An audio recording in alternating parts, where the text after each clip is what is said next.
Hello. After a rather long Yuletide break, I thought I would get back into the hang of making videos by just doing a very quick one. And it's picking up on something that I've seen a few other people doing as 2018 ended and as 2019 got off to a start. And that is basically to look at a tarot card for the year. And there are plenty of other places you'll see how this is done. It involves adding up the numbers of your birth date and the current year to see what card you might look at for this year. I'm going to do this. I'm going to look both at a card for 2019 and I'm also going to look at my card for 2018 and actually weave in some thoughts about how we might look at the future and how we might not, what happens when we do, and really some ideas around an area that I'm very uncertain of because I don't personally believe we can tell the future as such. What I think I'm doing in picking a card for a year is looking at a card and maybe getting into my head some thoughts for a meditation subject for time to time of the year, or looking at some themes in the card and looking at certain points in the year when they come to mind or when I can bring them to mind sort of profitably for myself. So that's what I'm going to be looking at. I'm going to be using my lovely Jean Noblet Tarot as restored by Jean-Claude Flournoy. So off we go. My card for 2018, if you do the formulas and all of that, would turn out to be the Star. And here's the Star, Major Arcana number 17 from the Jean Noblet Tarot. If you're not familiar with this deck, obviously it's a Marseille Tarot, but it's sort of what we call a Type 1 Marseille, but actually it's not even quite that. I've seen one or two people want to call it a Type 0 Marseille as sort of the earliest of the pattern that we know of. The wood cutting is very basic in some ways, but actually very evocative in others and very clever. But the image here of the star it will be familiar for anybody who studied either Marseille or Rider-Waite systems. It's one of those images that's remarkably unchanged down the years once this image got established. And actually, yeah, interesting card for 2018. Because I think if I'd done this exercise a year ago and picked a card and thought about it last January, I would have probably honed in on the common ideas that I think we're probably all familiar with in interpreting the star card. Ideas around hope and perhaps about inspiration and themes linked to those. I must admit I've never been quite sure why we settled on those interpretations for the star. I think it's probably to do with the idea of, if this woman is a sort of personification of the star, then the water that she's pouring out of these jars is if you like, nourishing the earth, fertilizing the earth. It's a sign of new things about to happen, something hopeful about to happen. In some other Tarot de Marseille representations, it looks as if the woman may be pregnant, so that again is themes linked to hope and to new things about to happen. And I think a year ago I might have looked at that and thought, yeah, what a lovely idea. And I would have gone off thinking there's something I can look at for the coming year, for 2018. Didn't work out like that. didn't even remotely work out like that. In some ways, 2018 has been an absolute sod of a year for reasons I won't go into here, but it's not been a great year. And the odd thing is that if I look at it now, if I look at my 2018 card now, there's something in it that I've always seen there, but that I don't think I've seen elsewhere. If I have seen elsewhere, I've forgotten where it was. And if I've seen it elsewhere and I'm about to pinch somebody else's idea, I do apologise. I'm not aware that I'm doing so. I think this has come from my association with this card over time. And the thing that I sort of instinctively and intuitively see in the star card is a very different side to it. And it comes back to this idea of what's going on here with pouring out of the water or whatever it is here. And I've always seen an element here in the star card of a time or an opportunity of self-emptying of yourself or your energy being poured out with no sense of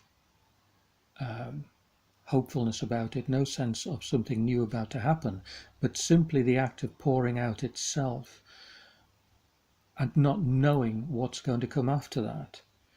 That might just be me. Maybe I have a negative way of looking at things, but I always look at this and I think it's an emptying. And the other thing I've sometimes seen here, and I think that I have seen this elsewhere, it might have been Jean-Michel David, I'm not sure, it might have been him, it might be somebody else, that links the two jars here in the star to the two jars in the temperance card at number 14. And that balancing act that temperance is doing, that pouring of fluid from one to another in that rather odd looking, slightly impossible looking juggling act she's doing with the water or whatever it is between the two jars. Here that balance, that equilibrium is lost. The water isn't flowing between the two jars anymore, it's being poured out on the ground. So in some ways I can also see this as a kind of undoing of what temperance is doing, or a loss of what temperance stands for. And actually, if I'd followed my instinct on picking this card a year ago, which I didn't do this exercise a year ago, but if I had done this exercise a year ago and I'd followed my instinct in what I see often in the star card, I think I'd have been a lot closer to how 2018 worked out for me. Who knows? But the fact is I didn't. And also, of course, the fact now is that I'm looking at it a year on, and quite naturally I see that emptying out, that pouring out, and that loss of whatever it is that temperance stands for, because that is my experience of how 2018 worked out. And it's classic 2020 hindsight. Of course, now I can look at those themes in this card and see them how they worked out in 2018. And what I'm saying is I probably wouldn't have noticed that. I'd have wanted to go for the more positive interpretation, for the more hopeful interpretation in advance. And I think that would have been irresistible. So that's kind of, it's almost a warning note in my whole approach to using tarot with an eye to the future. Because generally I don't. I tend to use tarot with an eye to introspection and meditation. And it's kind of a warning note to myself, really, that there is always more than one interpretation of the cards, especially the major arcana. They're so reinterpretable, they're so ambiguous, there's so much in them that there is a danger there in homing in on any one aspect, and who knows which of the many aspects is actually going to be the one that plays out. Looking at 2019, my card is the next one in the sequence, the moon. Um, hmm.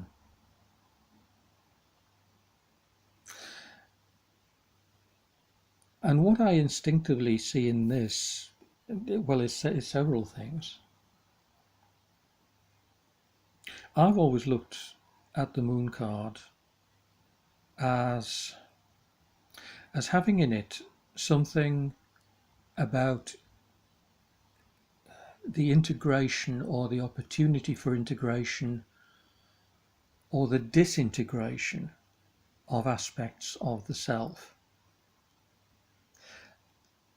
Now, I could be plainly Freudian about it and talk in terms of, the human mind is made up of the id, the sort of instinctual level, the ego and the superego, the kind of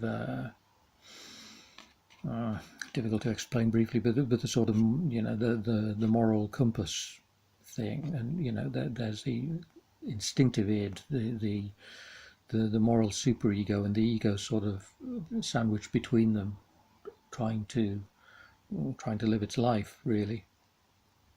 And here we've got this sort of threefold, three-level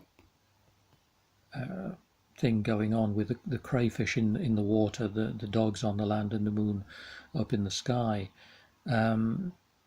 So that's one possibility.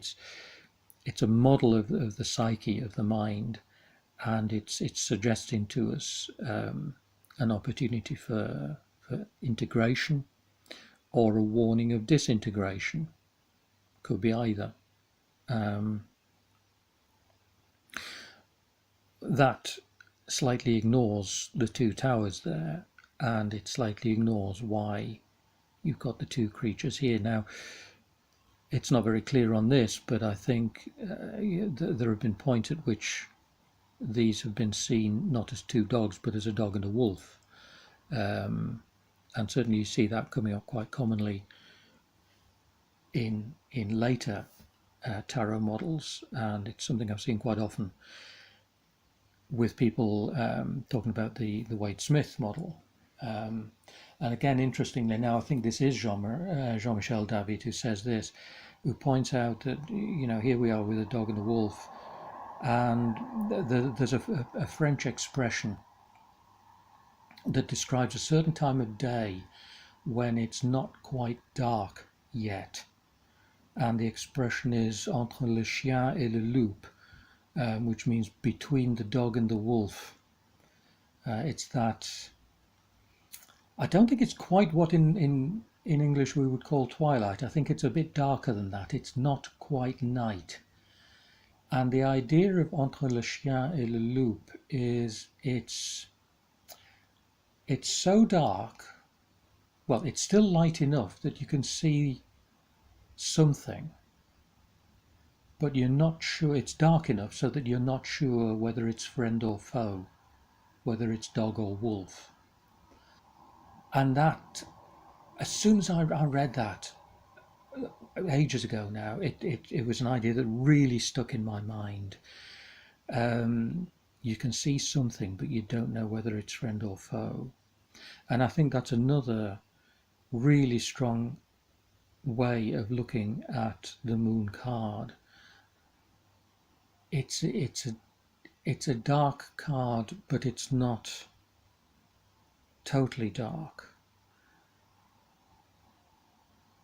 And you can put together the two things I've talked about, the idea of psychological integration, together with this idea of dark but not quite dark, entre le chien et le loup, between the dog and the wolf. And you can say that if this is